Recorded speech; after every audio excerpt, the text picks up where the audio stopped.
Buenos días a todos, hermanos, Dios les bendiga.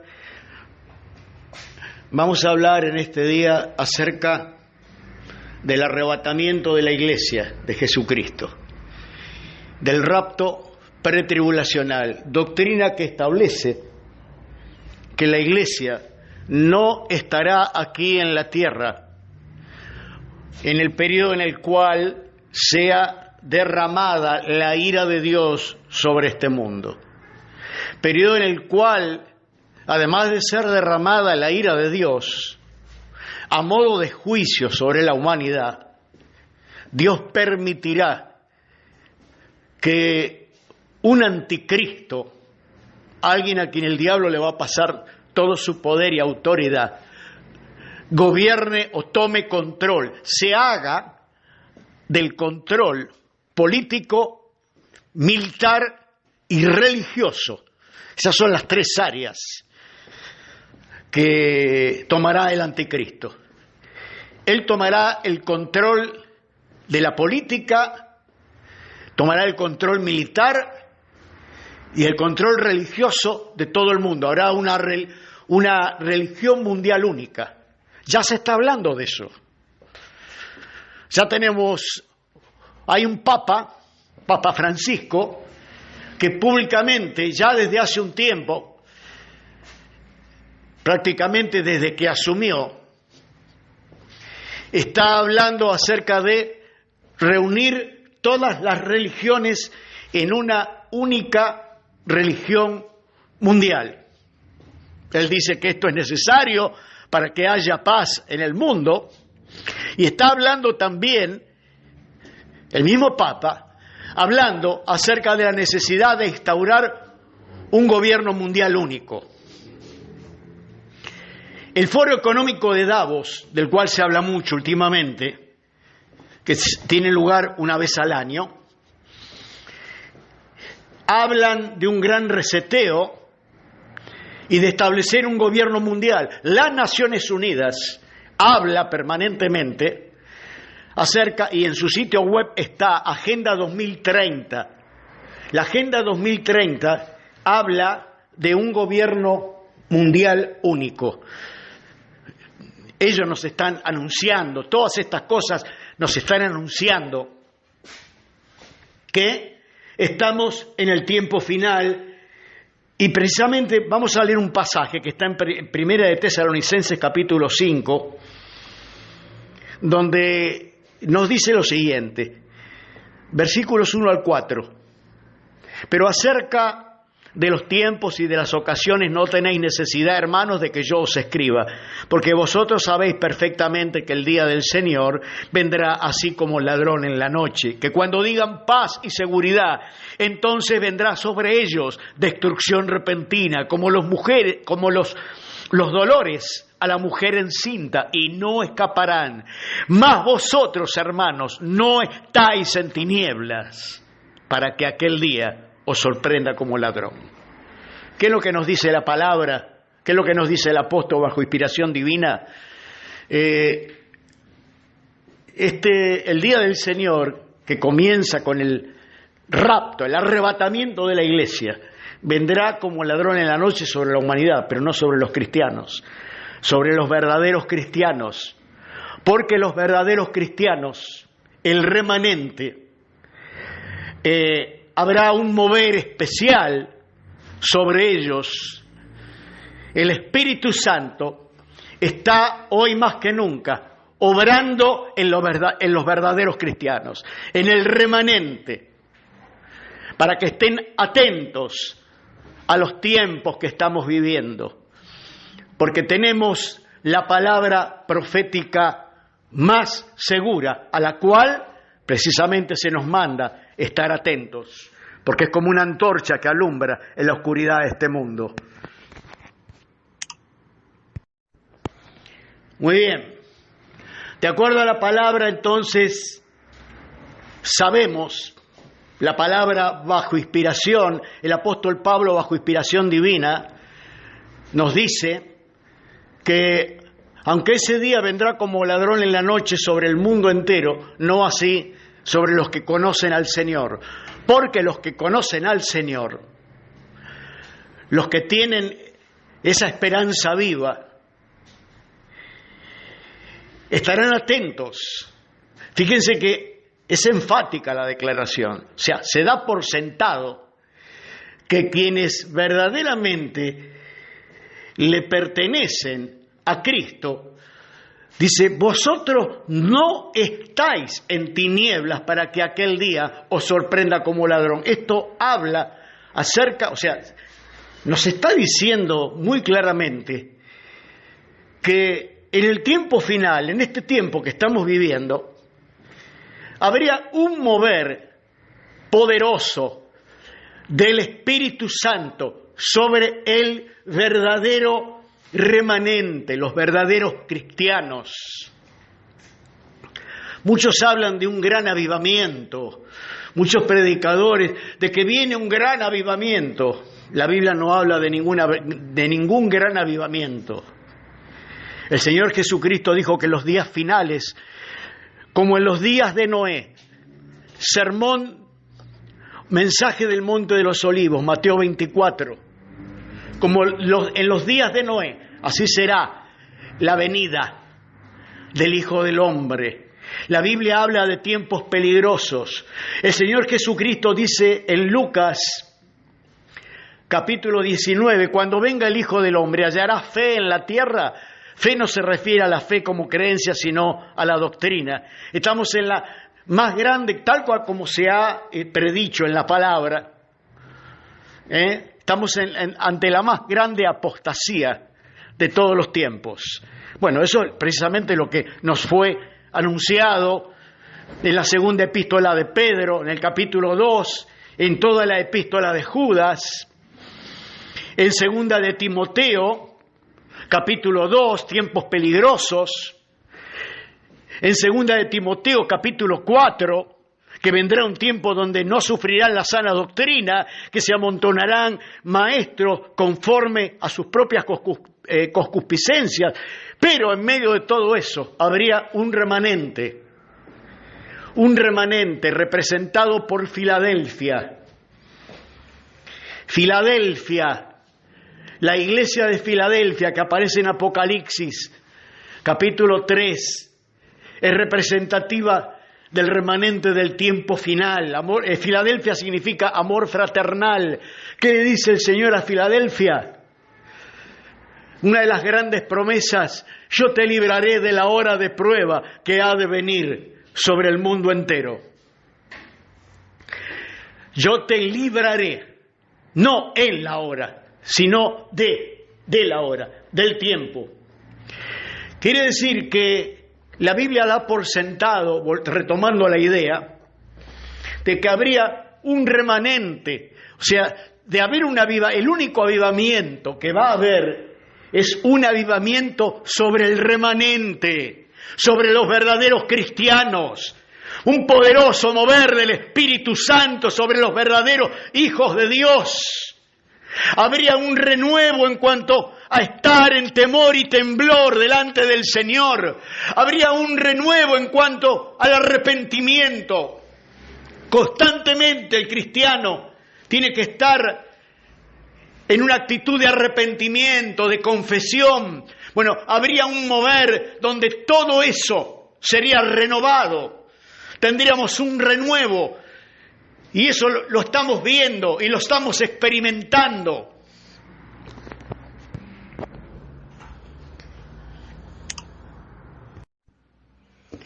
Retomando la idea, entonces, la Biblia o el apóstol Pablo, bajo inspiración, da por sentado al decir, nosotros no estamos en tinieblas, mas vosotros no estáis en tinieblas para que aquel día os sorprenda como ladrón.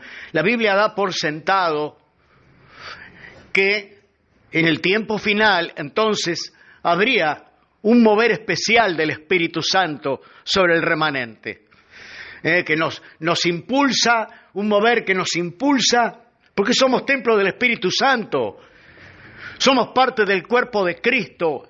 Hemos sido bautizados por el Espíritu Santo en un mismo cuerpo.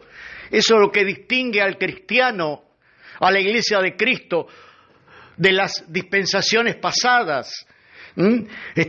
Somos parte de un mismo cuerpo, como dice Primera de Corintios capítulo 12, versículo 13, por un mismo espíritu.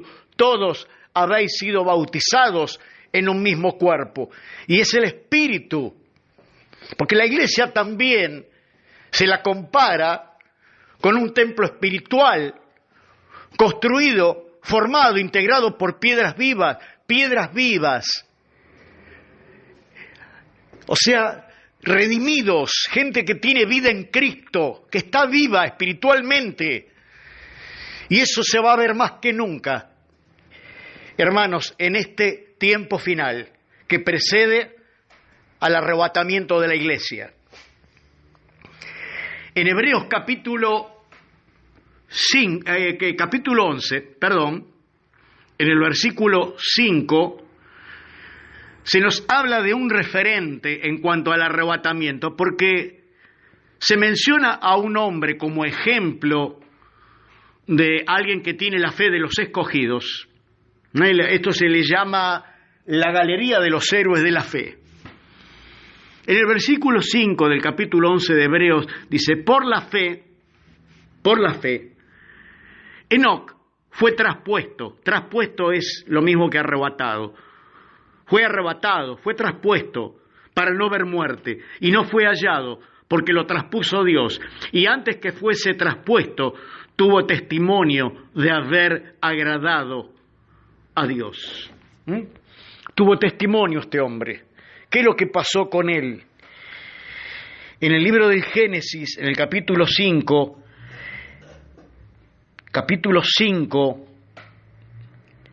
versículo 21 en adelante, dice, vivió Enoc 65 años y engendró a Matusalén, y caminó Enoc con Dios después que engendró a Matusalén. 300 años y engendró hijos e hijas, y fueron todos los días de Enoc 375 años. Caminó pues Enoc con Dios y desapareció, porque lo llevó Dios.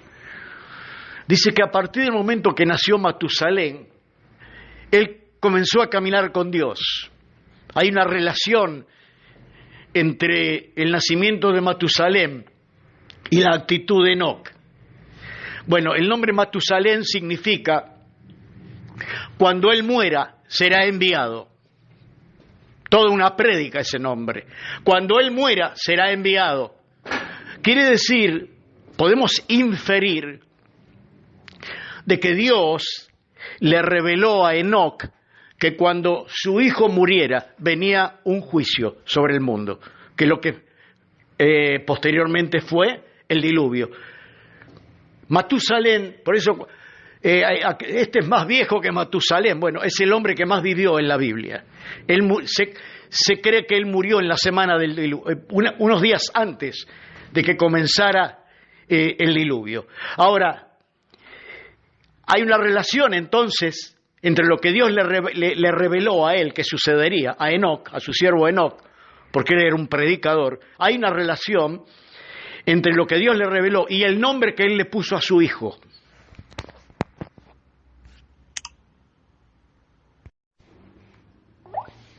Decíamos entonces que hay una relación entre el nombre que él le puso a su hijo y la revelación que él recibió.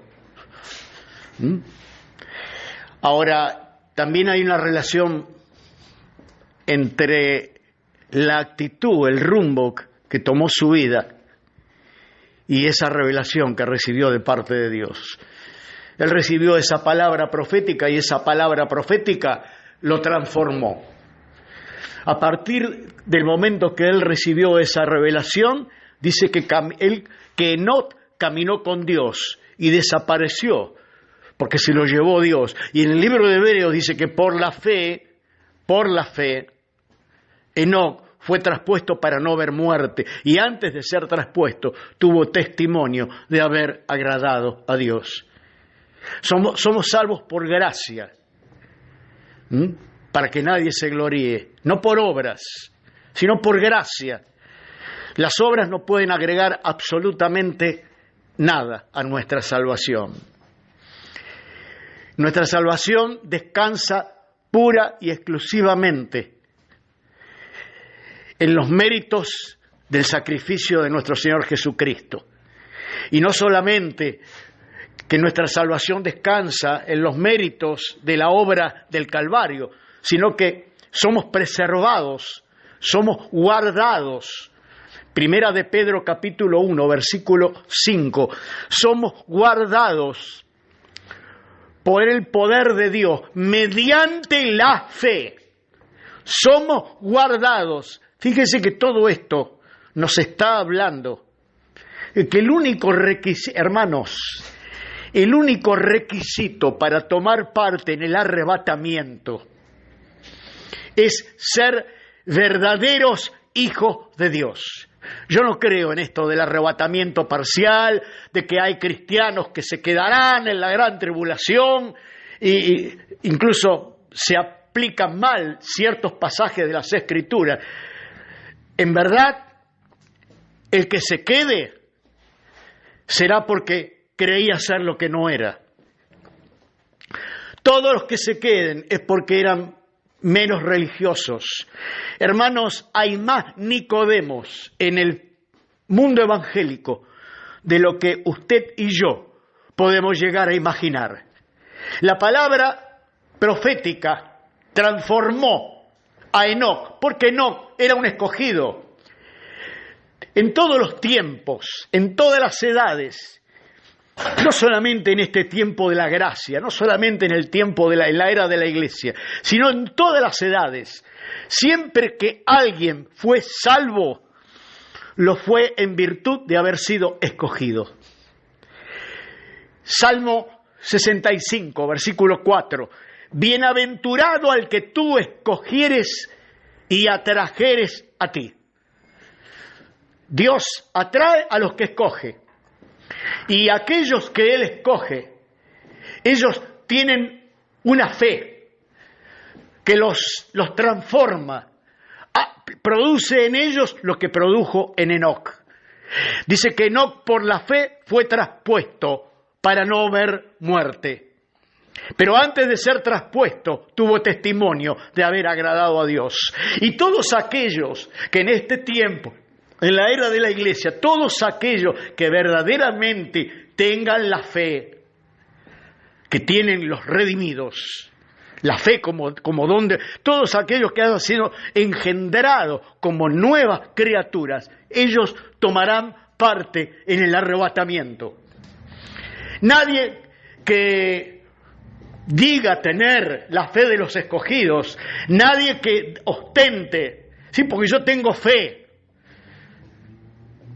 yo vivo por la fe. Bueno, la fe sin obras es muerta. Si alguno dice que tiene fe y no tiene obras, ¿podrá su fe salvarle?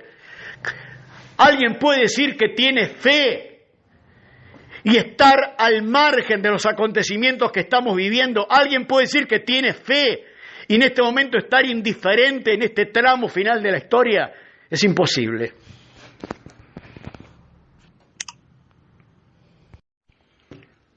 Muy bien, retomando la idea de donde habíamos dejado, el único requisito para tomar parte en el arrebatamiento es estar en Cristo, tener una fe viva,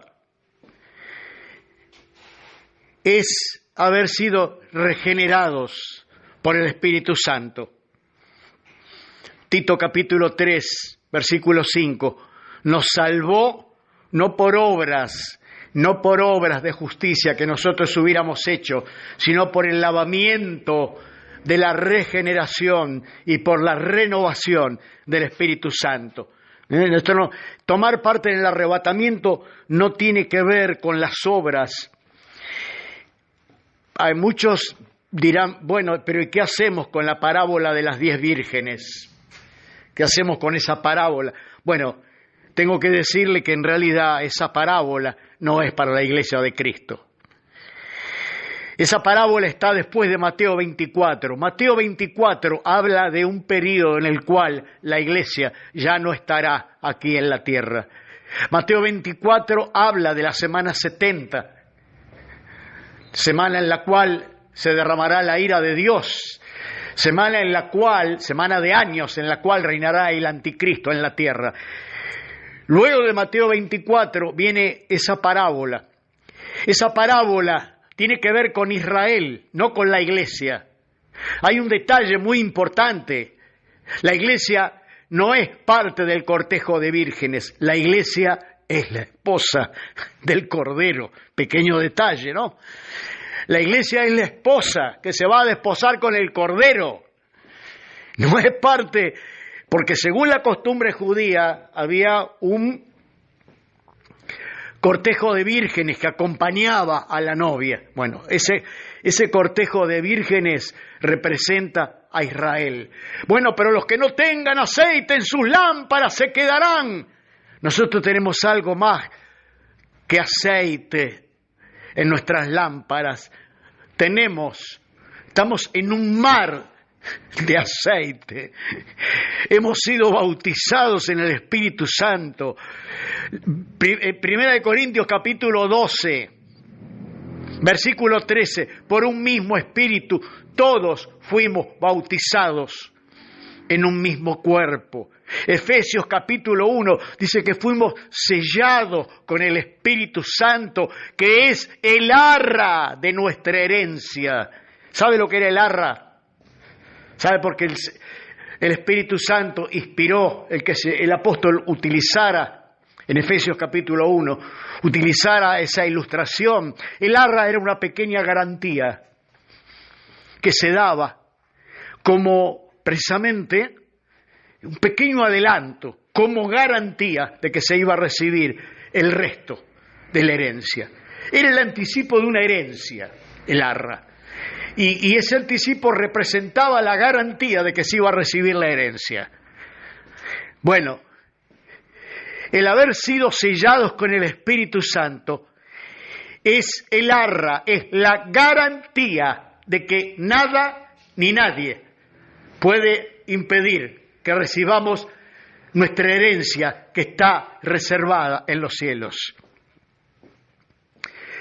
Esa parábola no es para la iglesia. ¿Cómo podría el Señor decirle a uno de sus ovejas, no te conozco, como le dice en el caso de la parábola a las vírgenes insensatas? No os conozco. Esto de no conocer también lo vemos en Mateo capítulo 7.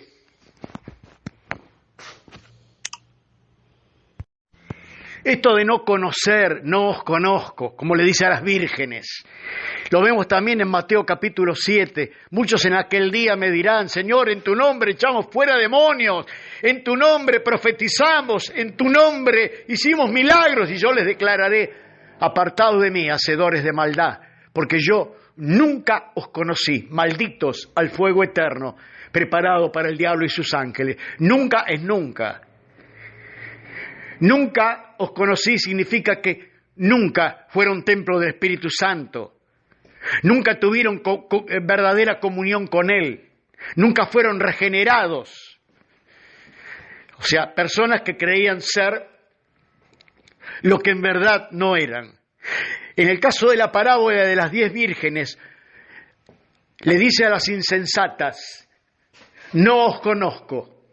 ¿Cómo el Señor le puede decir a alguien, a una de sus ovejas, a alguien a quien Él ha conocido desde la eternidad?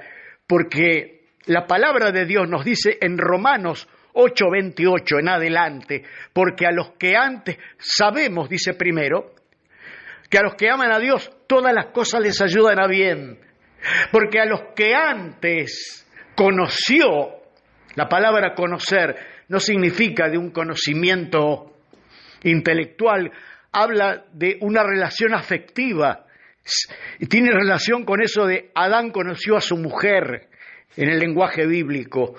A los que antes conoció, a estos también predestinó.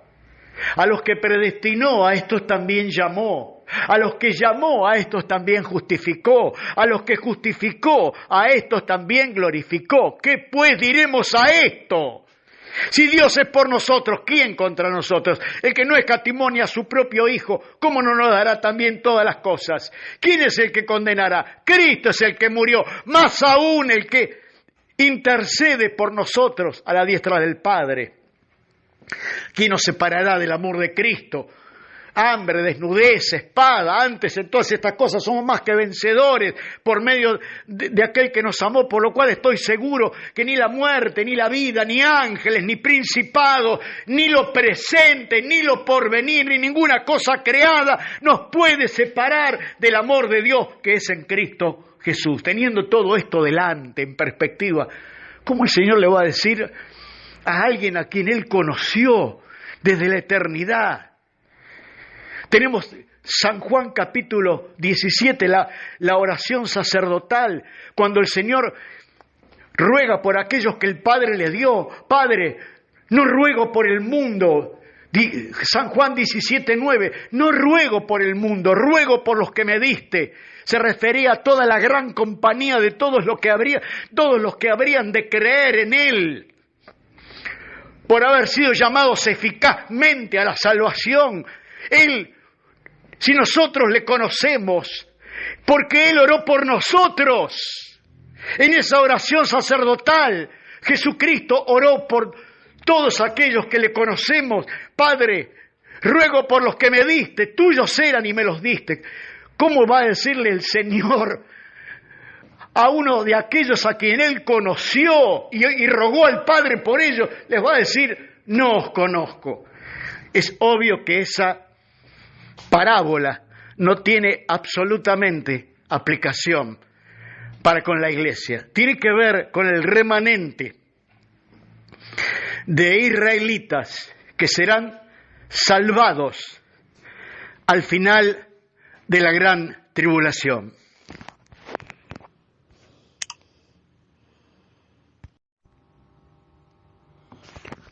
Muy bien. Hasta aquí hemos establecido entonces qué es el arrebatamiento. Hemos dejado en claro que el arrebatamiento no tiene nada que ver con las obras, sino con estar verdaderamente en Cristo, ser verdaderos hijos de Dios y no meros profesantes. Hemos visto que están las señales, el tiempo, al ver la palabra, al alumbrar con la palabra profética los acontecimientos mundiales. Eso nos lleva a la certeza de que el Señor podría venir en cualquier momento. Bueno, muy bien. Pero lo que vamos a hacer a continuación es fundamentar, porque hay hay quienes creen, yo no llamaría posiciones, porque muchos hablan de escuelas. Sí, porque hay diferentes escuelas. Yo creo que esto es un error. No podemos hablar de escuelas, tenemos que hablar que hay una interpretación correcta y el resto, porque en cuanto al arrebatamiento, hay quienes sostenemos a la luz de la palabra, porque vamos a ver que la Biblia no deja lugar a dudas de que la iglesia no va a estar aquí en la gran tribulación. Pero hay quienes dicen que la iglesia va a pasar la mitad de la tribulación, va a estar aquí durante 3 años y medio. Hay quienes dicen que la iglesia pasará por los 7 años de tribulación y será arrebatada al final. O sea, tendrá que estar aquí mientras se derrama la ira de Dios, lo cual es un disparate. Entonces no podemos hablar de escuelas. Tenemos que hablar que hay una interpretación correcta de la palabra profética, porque como habíamos visto a lo largo de la exposición, segunda de Pedro capítulo 1 versículo 19, dice, tenemos también la palabra profética más segura, a la cual hacéis bien en estar atentos. Dios no nos ha dejado una escritura, una revelación profética que podría interpretarse de una manera, como así también de una manera absolutamente opuesta. No, la Biblia es la palabra inerrante de Dios, no es un manual de verdades relativas, es la inerrante palabra de Dios, solo que hay que interpretarla correctamente. Y cuando la interpretamos correctamente, la única conclusión posible, la única interpretación posible es que la iglesia estará ausente, la iglesia no estará aquí en la gran tribulación, la iglesia será arrebatada antes de que comience la gran tribulación. Bueno, ¿y cuáles son los fundamentos de esta creencia? Bueno, en el libro de Apocalipsis, en el capítulo 1, tenemos lo que podemos llamar un bosquejo divinamente inspirado. Apocalipsis capítulo 1, versículo 19. El apóstol recibe esta palabra, el apóstol Juan, de parte de un ángel que le dice, Apocalipsis capítulo 1, versículo 19, escribe las cosas que has visto y las que son y las que han de ser después de estas. Repito, podemos llamar a esto un bosquejo de la palabra profética o un bosquejo del libro de Apocalipsis, un bosquejo divinamente inspirado.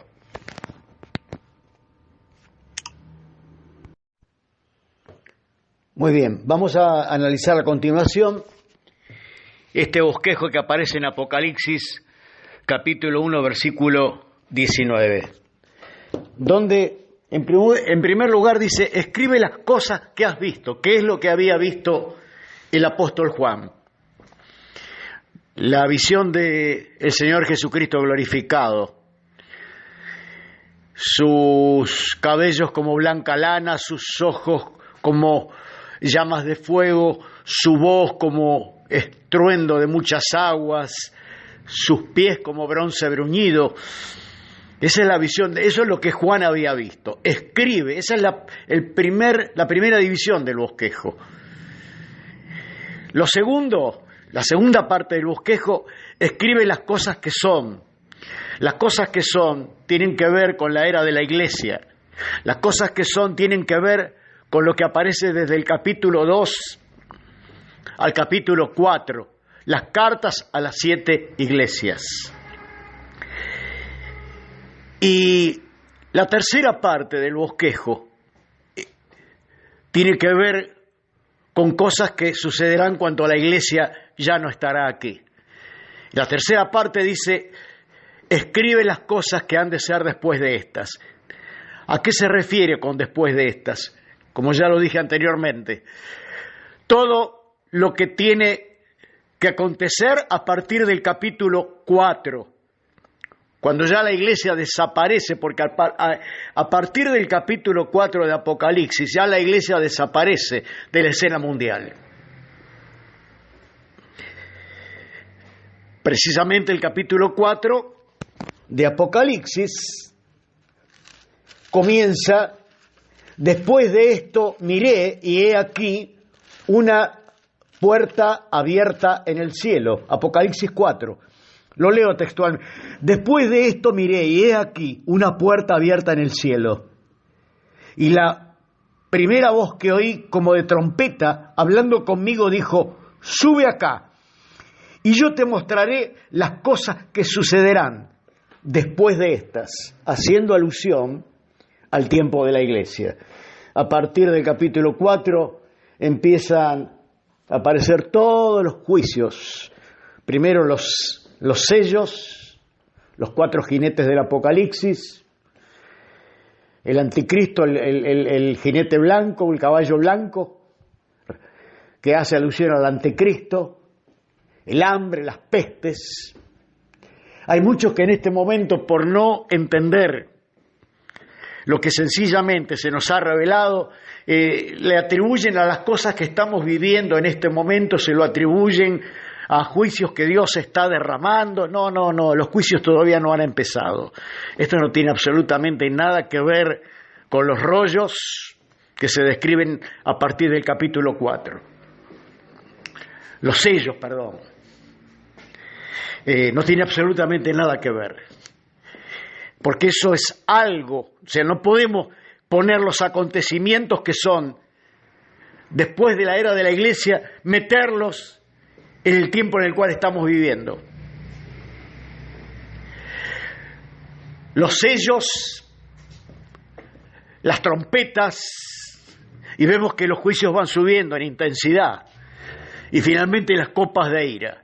Hay quienes intentan refutar esta doctrina de que la Iglesia será librada de la hora de la prueba, del tiempo de la tribulación, diciendo que sí, que a partir del capítulo 4, ¿cómo que no? La Iglesia, sí, efectivamente, aparece en el capítulo 12, la mujer del capítulo 12 es la Iglesia. Bueno, bastaría leer solamente un versículo del capítulo 12 para llegar a la conclusión de que eso es un disparate. La mujer nunca puede ser la Iglesia. La mujer de Apocalipsis capítulo 12 nunca puede ser la Iglesia. Nunca puede ser la Iglesia, porque si leemos en el versículo 5 del capítulo 12, dice, y ella dio a luz un hijo varón, ella, la mujer, y ella dio a luz un hijo varón que regirá con vara de hierro a todas las naciones. Obviamente, el hijo varón que regirá las naciones, a todas las naciones con vara de hierro, es el Señor Jesucristo. Y no es la Iglesia la que ha dado a luz, no es la Iglesia como muchos interpretan, queriendo meter a la Iglesia en medio de la gran tribulación. No es la Iglesia esa mujer, porque no es la Iglesia la que ha dado a luz al Señor Jesucristo, sino que, por el contrario, es por los sufrimientos del Calvario que la Iglesia ha sido dada a luz. Entonces, la mujer de Apocalipsis capítulo 12 no es la Iglesia, sino Israel. La Iglesia aparece en el libro de Apocalipsis recién en el capítulo 19, en las bodas del Cordero, donde aparece ya glorificada, aparece en el cielo. Ahora, otro de los argumentos que se utilizan para querer meter a la Iglesia en medio de la gran tribulación y así probar de que la Iglesia sí pasará la gran tribulación, es el pasaje que está en Apocalipsis capítulo 13, Apocalipsis capítulo 13, versículo 7. Y se le permitió hacer guerra contra los santos y vencerlos. También se le dio autoridad sobre toda tribu, pueblo, lengua y nación. Ahí están los santos. Dicen quienes quieren meter a la Iglesia en la tribulación. Ahí están los santos, son los santos de la Iglesia. ¿Cómo que la Iglesia no va a pasar la gran tribulación? Sí, pero esos santos no son los santos de la Iglesia, sino los santos de la tribulación que, si bien han de ser glorificados, han de ser mártires, ellos van a ser mártires por negarse, por su fe en Cristo, han de ser mártires y serán glorificados, pero ellos no van a pertenecer son los santos de la tribulación, ellos no son parte de la Iglesia, no serán parte de la Iglesia. Ahora, notemos que aquí estamos ante dos grupos diferentes.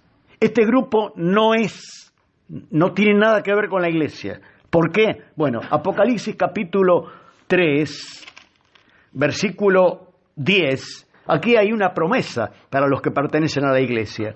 Por cuanto has guardado la palabra de mi paciencia, yo también te guardaré de la hora de prueba que ha de venir sobre el mundo entero para probar a los que moran sobre la tierra. Notemos que no dice, yo te guardaré en la hora de la prueba, sino de la hora, del tiempo de la prueba. Pero vemos en Apocalipsis capítulo 13, donde dice que se le permite a la bestia hacer guerra contra los santos y vencerlos. Estos santos, este grupo, no ha sido librado de la hora de la prueba. Ellos están en la hora de la prueba.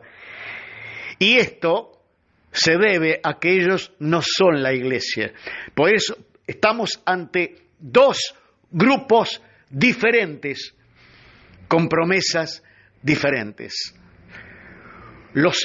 Los santos de Apocalipsis, capítulo 3, versículo 10, a quienes se les promete ser librados de la hora de la prueba, no tienen nada que ver con los santos de Apocalipsis, capítulo 13, versículo 7.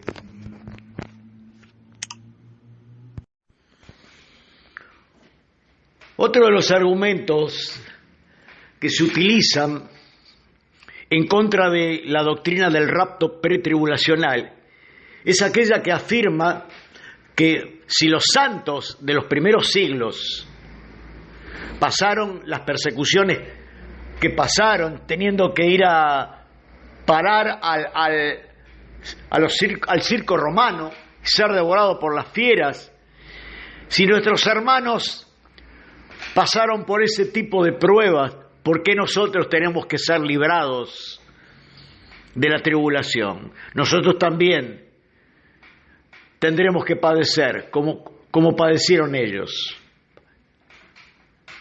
Bueno, lo que este argumento no tiene en cuenta es la raíz o la fuente de la tribulación en uno y otro caso. La fuente del sufrimiento, el origen, la raíz del sufrimiento de nuestros hermanos y de todos los mártires, de todos los santos del tiempo de la Iglesia,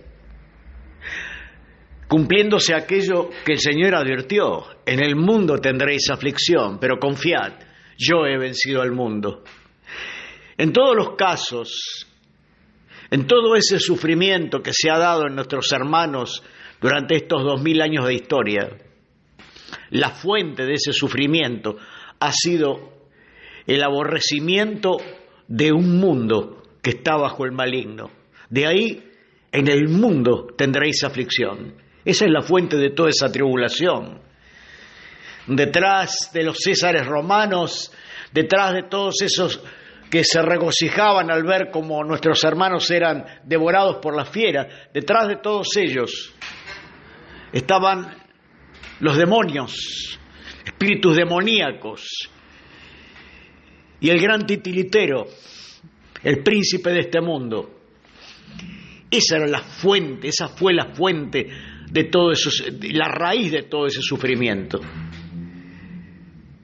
Pero el sufrimiento de la gran tribulación, el origen del sufrimiento, la fuente de ese sufrimiento, será no el aborrecimiento del mundo, sino la misma ira de Dios. Esa es la diferencia. Por eso ese argumento de que si nuestros hermanos padecieron, ¿por qué no hemos de padecer nosotros? Por lo tanto, nosotros también tendremos que atravesar la tribulación. No, ese argumento también se desmorona cuando consideramos de que será la misma ira de Dios la causa de la tribulación, la misma ira de Dios. Y la palabra, la Biblia, la palabra de Dios nos dice en Primera de Tesalonicenses, capítulo 5, versículo 9, porque no nos ha puesto Dios para ira, sino para alcanzar salvación por medio de nuestro Señor Jesucristo. Obviamente aquí la referencia a la ira no es la ira producto del pecado que visitó a nuestro sustituto en la cruz del Calvario, porque a muchos, cuando leen este pasaje de Primera de Tesalonicenses capítulo 5, del versículo 9, cuando ellos lo leen, dicen, o cuando uno cita ese pasaje, lo que se dice es lo siguiente: sí, pero ahí está hablando de que hemos sido librados de la ira por nuestros pecados, porque esa ira ha sido descargada sobre nuestro sustituto en la cruz. No, pero no se está refiriendo a eso. Si nosotros vemos el contexto, aquí el contexto no es el sacrificio del Calvario. Aquí el contexto es el día del Señor. Y de lo que aquí está hablando cuando dice que Dios no nos ha puesto para ira, es que no vamos a estar en la tribulación, porque precisamente el tiempo de la tribulación es el tiempo en el cual la ira de Dios será derramada sobre este mundo. Y nosotros no estamos puestos para ira.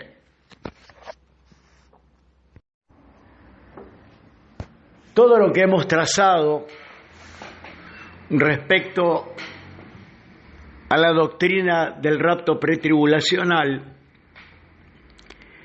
todo el cuerpo de verdad en cuanto a esta doctrina se completa. El broche de oro sería la profecía de la importante profecía de las 70 semanas de Daniel, profecía que habla del programa profético de Dios para con la nación de Israel. 70 semanas de años. Cuando Dios dio esta profecía a Daniel, se podía entender perfectamente que se refería a semanas de años. Vamos a ver en Daniel capítulo 9, vamos a leer desde el versículo 24 en adelante. 70 semanas están determinadas sobre tu pueblo y sobre tu santa ciudad, para terminar la prevaricación y poner fin al pecado y expiar la iniquidad, para traer la justicia perdurable y sellar la visión y la profecía y ungir al santo de los santos. Sabe pues y entiende que desde la salida de la orden para restaurar y edificar a Jerusalén hasta el Mesías príncipe habrá 7 semanas y 62 semanas. Se volverá a edificar la plaza y el muro en tiempos angustiosos, y después de la semana 62, y después de las 62 semanas, se quitará la vida al Mesías, mas no por sí. Fíjense que han transcurrido, son semanas de años, y esas 69 semanas de años se cumplieron literalmente, o sea, desde la salida para restaurar y edificar Jerusalén hasta la entrada del Señor Jesús, su última entrada en Jerusalén, transcurrieron exactamente 483 años, es decir, 69 semanas de años. Notemos que lo que dice el versículo 26 aclara en este versículo que la muerte del Mesías no tiene absolutamente nada que ver, no está dentro de esas 69 semanas. Las 69 semanas tienen que ver o se cumplieron a partir del momento que sale la orden para reedificar Jerusalén, más precisamente en el tiempo de Nehemías, y hasta la entrada del Señor Jesucristo en Jerusalén. Ahí se cumplieron exactamente 483 años, 69 semanas de años. Pero fuera de esas 69 semanas sucede la crucifixión de nuestro Señor Jesucristo. Quiere decir que no está dentro de esos dos bloques de 7 y 62 semanas. Notemos que hay un paréntesis. Ese paréntesis dura hasta el día de hoy. Ya lleva 2000 años. En medio de ese paréntesis, Dios está completando la iglesia. En medio de ese paréntesis, Dios ha estado llamando a gente de todo pueblo, nación y lengua. El trato con Israel está momentáneamente congelado, suspendido. Estamos en el paréntesis entre la semana 69 y la semana 70 del profeta Daniel. Cuando ese paréntesis termine, entonces Dios levanta a la iglesia y comienza la semana 70.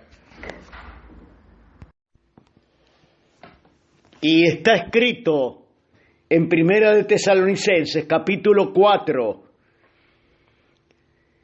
versículos 15 en adelante.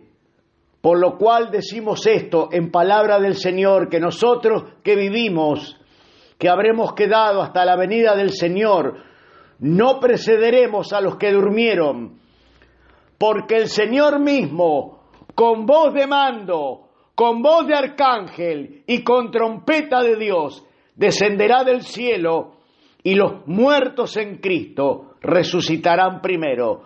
Luego nosotros, los que vivimos, los que hayamos quedado, seremos arrebatados juntamente con ellos en las nubes para recibir al Señor en el aire, y así estaremos siempre con el Señor. Por tanto, alentaos los unos a los otros con estas palabras. De eso se trata.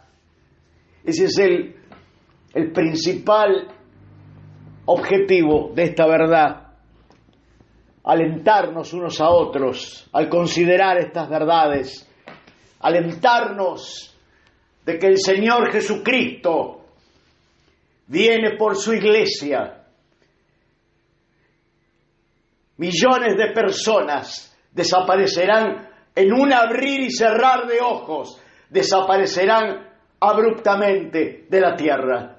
Y esto podría suceder en cualquier momento, como hemos considerado, como hemos visto, todo lo que está sucediendo a nivel mundial nos habla de la inminente venida del Señor. No tiene absolutamente nada que ver, muchos confunden esto con la segunda venida. En el arrebatamiento el Señor recibirá a su pueblo en las nubes. Él no descenderá a la tierra, como lo hará en su segunda venida. Y luego, como ya hemos dicho, luego del arrebatamiento comienza la semana 70 de Daniel. Semana 70 en la que acontecerán todos los juicios que están descritos en el libro de Apocalipsis a partir del capítulo 4 y hasta el capítulo 20. Los sellos, las trompetas, las copas de ira, el gobierno del anticristo, persecución de muerte sobre todo aquel que se niegue a recibir la marca de la bestia.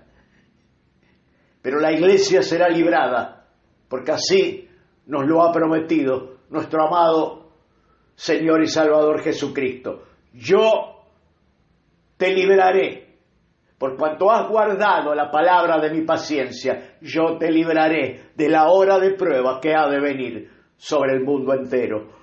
Padre Celestial, Dios de gloria, Dios Todopoderoso, Señor, te amamos, te damos gracia, porque podemos entender tu palabra, podemos entender estas promesas, porque tu Santo Espíritu mora en nosotros, porque tú nos has dado vida en Cristo, nos has resucitado espiritualmente, nos has dado las arras de nuestra herencia, que es el sello del Espíritu Santo. Ven pronto, Señor Jesús, por tu iglesia. Amén y amén, Señor.